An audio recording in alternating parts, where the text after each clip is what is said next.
Hello friends, this is Nalini. Welcome to my podcast. In this episode, I am sharing about my healing. Anyone can go through painful situations. It is very difficult experience. Like we say, there is always a light at the end of the tunnel. If we can cope with the pain. Today I am sharing with you how I dealt with the pain, how I went through healing, and what was my coping mechanism. I am a strong person and a hardcore optimist. I should thank my parents for the genetics, the way they brought me up, and for setting an example.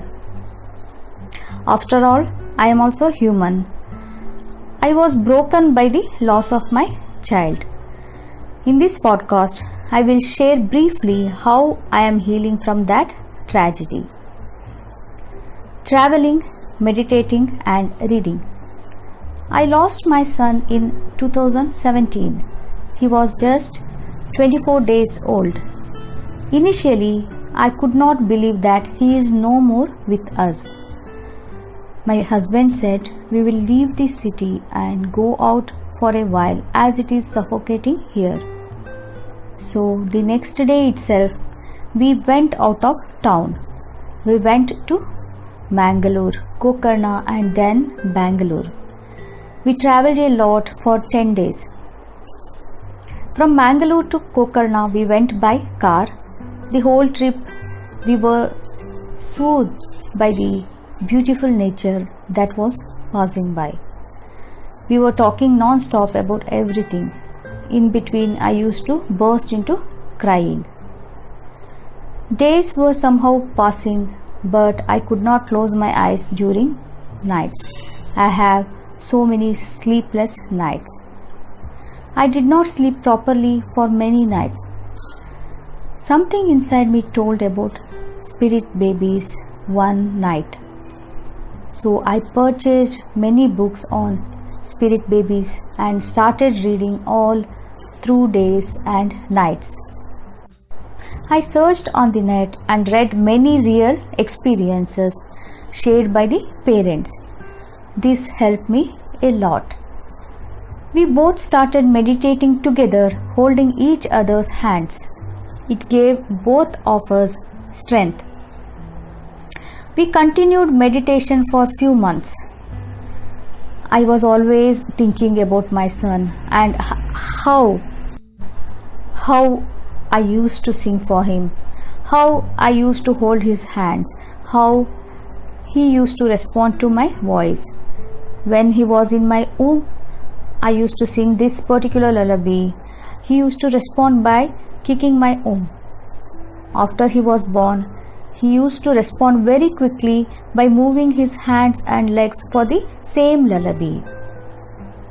So 10 days had passed after the loss of my son. After 10 days of traveling, we came back to our place. While returning in Bangalore airport, I was in the washroom. I felt something extraordinary. I felt something peaceful within me. I felt that my son is near me. I don't know what exactly happened, but after that I got more strength. I felt a deeper connection with him. On April 18th, 2017, after midnight, I was not fully asleep. I turned to one side of the pillow. There, sitting beside me, I saw a small boy of around 2 years. All radiant with bright smile. He was so pristine, so pure. He had big, bright, kind eyes. He was wearing a big cowboy hat. He was looking at me smiling. He was there for less than a minute. I knew he was my son. He came in this form to assure me that he is with me always. It felt wonderful. Next morning, I felt different energy in me. I was hopeful. After a few days, again I saw the same boy in the afternoon, I think. He just ran in front of me like a cool breeze. This time he was wearing a frock and the same smile. After this, I could sleep in the nights. Baking and cooking. As I had cesarean surgery, my mother used to insist I take rest. But after a month, I felt like baking, so started baking variety of cookies, cakes, breads. I did not feel like eating, but everyone at home used to like what I baked. This process of baking soothed me. It was peaceful for me. It was like a therapy for me. I also cooked different recipes. Kundan work and knitting. I started doing kundan work. I made a vase, Venkateshwara. I was always good at knitting, so I started knitting a shawl. All this was helping me in healing. Photography, blogging and gardening. I like to take photographs, mainly photos of nature and myself. I did gardening also. These also contributed for keeping my sanity. Blogging is also a blissful experience for me. I started blogging and reading other blogs. Psychology, continuing the study. Since my childhood, I wanted to become a psychiatrist or a psychologist. As I grew up, my passion about mathematics made me choose engineering. Now I felt like studying psychology. So 3 months had passed after my son. I registered to MA in psychology in June 2017. Reading and writing assignments brought me satisfaction. That also helped me in healing me. Meditation workshops. In November 2017, I attended a week-long intensive meditation workshop, which helped me a lot. The way workshop was designed helped me in releasing my grief to some extent. Again in December, we both attended Deep Memory Healing and Transformation workshop. These workshops helped me in exploring my spirituality in depth and to take it to another level. Construction. I wanted to extend our home to construct the next floor. After my delivery, while I was pregnant, we were talking about this and we had a plan. But because of this unfortunate event, we could not start. So after 1 year, in March 2018, again I felt like we should build. I am always excited about the plan and designing. So before my marriage also, I built a bungalow and I had thoroughly enjoyed the whole process of designing and everything related to construction. I always loved it. So I actively got involved in the construction in every step. The plan, design, what kind of floor, wall painting, garden, etc. This also healed me and gave me new hopes. My goals. I have always set goals. If there is no direction in my life, I get depressed. I need something to look forward to the following morning. Before sleeping, I need something to do after I get up, something I love.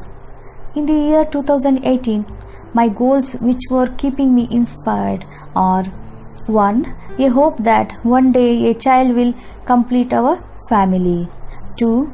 To become a psychologist. 3. Become a Reiki master. I have learned 2 levels of Reiki, maybe someday to open my own Reiki center. I cried a lot for 1 year, the whole 2018, and after that my crying reduced little bit. I can't say that my grief is fully gone. It will always remain till my last breath, because nothing can fill the void created by the loss of one's child. The healing is an ongoing process. It will continue. All the while throughout, I received many messages from my son and many signs indicating he is taking care of me from above, that he is constantly with me in spirit. That has given me so much of strength and helped me a lot in healing. My lucky charm. A cute puppy came into my life in August 2018. He became my son and brought luck. After a few days of his entry into our life, by God's grace, we became parents to two lovely twin boys. Throughout these 18 months, I kept myself engaged, diverting my mind to do something constructively. All this helped me in healing. It's true that time is the healer. For that to happen, we should also put efforts and take responsibility to heal ourselves. Only then we can heal. So this is my healing story, and this is for today, friends. I'll meet you all in another episode. So I hope this podcast helped you in something, in some way. So till we meet next, be inspired, keep learning, take care, bye bye.